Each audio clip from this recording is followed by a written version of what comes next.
ఏమండోయ్, మా ఇంట్లో మేము చేసుకున్న 7 శనివారాల పూజ. ఇది వడ్డీవారం.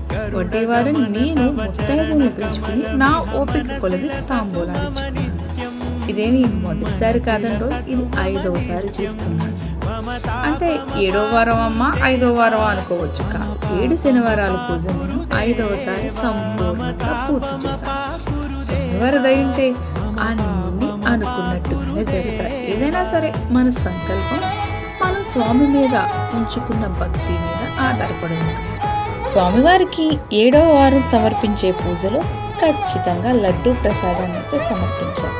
వచ్చిన అతిథులకు కూడా తాంబూలంలో లడ్డూను సమర్పించుకోవాలి. నేనైతే తాంబూలాలు ఇచ్చుకున్న తర్వాత ముందుగా ఆడపిల్లకి తాంబూలం ఇచ్చుకున్నాను. ఆడపిల్లకి ఇచ్చిన తర్వాత మిగిలిన వాళ్ళు అందరికీ ఇచ్చుకున్నాను. నా ఇంటి తాంబూలానికి వచ్చిన వాళ్ళందరికీ కూడా మంచి జరగాలి.